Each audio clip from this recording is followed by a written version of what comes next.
அம்மையப்பனை போற்றி YouTube channel உறவுகளுக்கு வணக்கம். இன்று நான் வந்திருப்பது நாமக்கல் மாவட்டம் திருச்செங்கோடு அர்த்தநாதீஸ்வரர் திருக்கோவிலிற்குத்தான்.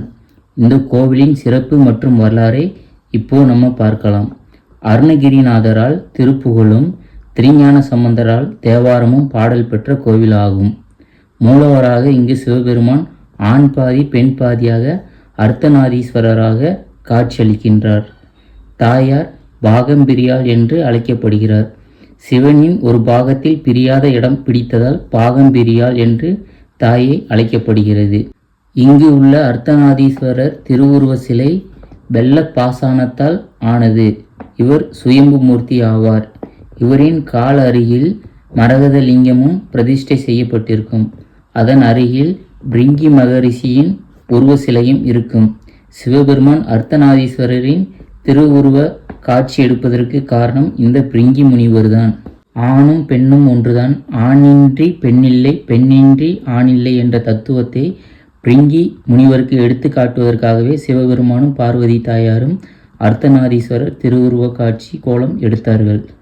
அர்த்தநாதீஸ்வரர் சிலையின் காலடியில் இயற்கையான உருவான நீர் ஊற்றொன்று உள்ளது. இதில் வரும் நீரை சேகரித்து இந்த கோவிலுக்கு வரும் பக்தர்களுக்கு பிரசாதமாக வழங்கப்படுகிறது. இந்த தீர்த்தத்தை தேவ தீர்த்தம் என்று அழைக்கப்படுகிறது. இந்த கோவிலை புராண காலத்தில் திருக்கோடி மாடச் செங்குன்றூர் அர்த்தநாதீஸ்வரர் திருக்கோவில் என்று அழைக்கப்பட்டுள்ளது.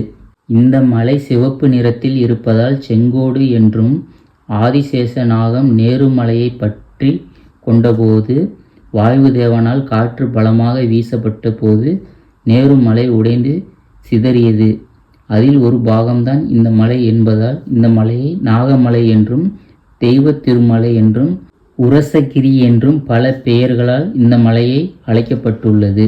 இந்த அர்த்தநாதீஸ்வரர் கோவிலில் ஆதிசேஷ நாகத்திற்கும் ஆதிசேஷ பெருமாளுக்கும் செங்கோட்டு வேலவன் முருகனுக்கும் தனித்தனி சன்னதிகள் உண்டு. இங்கு தல விருட்சமாக இலுப்பை மரம் உள்ளது. திருச்செங்கோடு பேருந்து நிலையத்தில் இருந்து பார்த்தாலே இந்த மலை அழகாக நமக்கு காட்சியளிக்கும். மலையின் மீது கோவில் இருப்பது நன்றாகவே தெரியும். கோவிலுக்கு செல்லும் பாதையில் நிறைய கடைகள் அதிகமாக இருக்கும். அதை வேடிக்கை பார்த்து கொண்டே சென்றால் சிறிது தூரத்தில் கைலாசநாதர் என்னும் பழமையான சிவன் கோவில் வரும். இந்த கோவில் அர்த்தநாதீஸ்வரர் கோவிலிற்கு சொந்தமான 5 கோவிலில் இந்த கோவிலும் ஒன்று. இங்கு சிவபெருமான் லிங்க ரூபத்தில் கைலாசநாதராக நமக்கு அருள் பாலிக்கின்றார். இவரையும் வணங்கிவிட்டு நம் மலைக்கு செல்லும் பாதையை நோக்கி சென்றால் சிறிது தூரத்தில் படிக்கட்டு பாதை வரும். இந்த மலை ஏறுவதற்கு தார் சாலை வசதியும் உள்ளது. சொந்த வாகனம் வைத்திருப்பவர்கள் தங்களது சொந்த வாகனத்தில் மலையின் உச்சியை அடையலாம். அப்படி வாகனம் இல்லாதவர்கள் இங்கு பேருந்து வசதியும் கோயிலின் சார்பாக ஏற்பாடு செய்யப்பட்டுள்ளது. இங்கு உள்ள பேருந்தில் ஏறியும் நம் கோயிலின் உச்சியை அடையலாம். படிக்கட்டு ஏற வேண்டுமென்றால் 1200 படிக்கட்டுகள் ஏறி மலையின் உச்சியை அடைய வேண்டும்.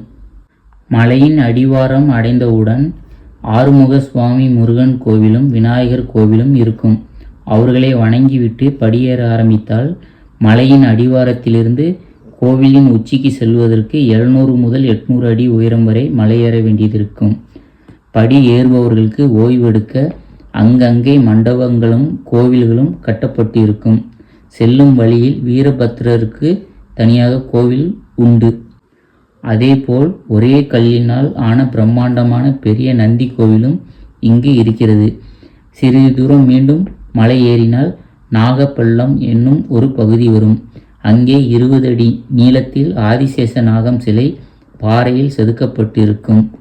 இந்த ஆதிசேஷ நாகத்தை நாம் வழிபட்டால் எப்பேற்பட்ட நாகதோஷம் இருந்தாலும் அது நிவர்த்தியாகும் என்பது இங்கு உள்ள நம்பிக்கை. மீண்டும் மலை ஏறியவுடன் அங்கு சத்திய படிக்கட்டுகள் என்று ஒரு 60 படிக்கட்டுகள் வரும். இந்த சத்திய படிக்கட்டு என்பதை இங்கு உள்ளவர்கள் புனித படிக்கட்டாக பார்க்கப்படுகின்றார்கள்.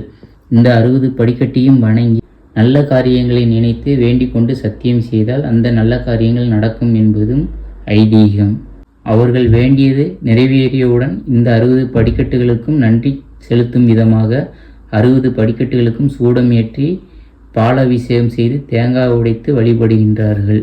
இந்த 60 படிக்கட்டையும் தாண்டியவுடன் இங்கு ஒரு முருகன் கோவில் சிறிய கோவிலாக நம் கண்களுக்கு தென்படுகிறது. அந்த கோவிலிற்கு பின்புறமாக பாறையில் ஆதிசேஷ நாகத்தை புடைப்பு சிற்பமாக செதுக்கப்பட்டிருக்கிறது. இந்த மலையில் இருந்து மொத்த திருச்செங்கோடையும் நாம் பார்த்து ரசிக்கலாம்.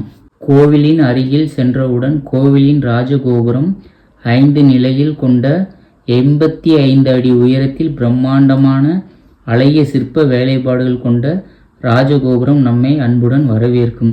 இந்த ராஜகோபுரம் வடக்கு திசையில் கட்டப்பட்டுள்ளது.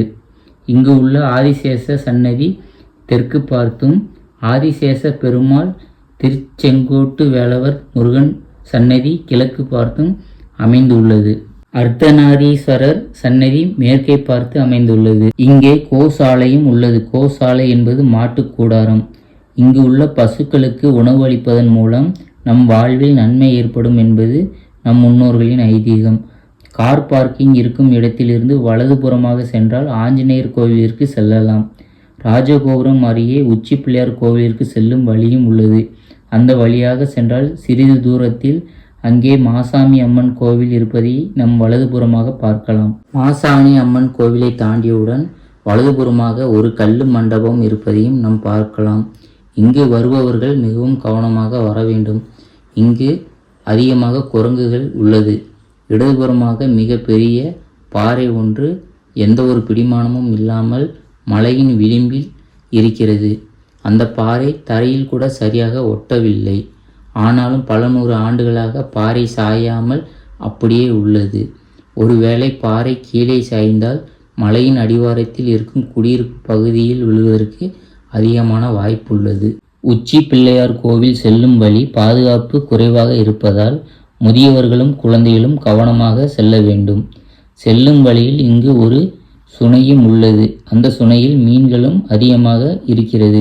உச்சி பிள்ளையார் கோவில் வந்தவுடன் உச்சியில் இருந்து சுத்தமான காற்றை சுவாசித்து இங்கிருந்து முழு திருச்செங்கோட்டை பார்ப்பது கண்களுக்கு அவ்வளவு அழகாகவும் ரம்மியமாகவும் இருந்தது. இங்கு உள்ள பிள்ளையார் கோவிலின் பின்புறமாக மிகப்பெரிய ஒரு பாறையும் உள்ளது.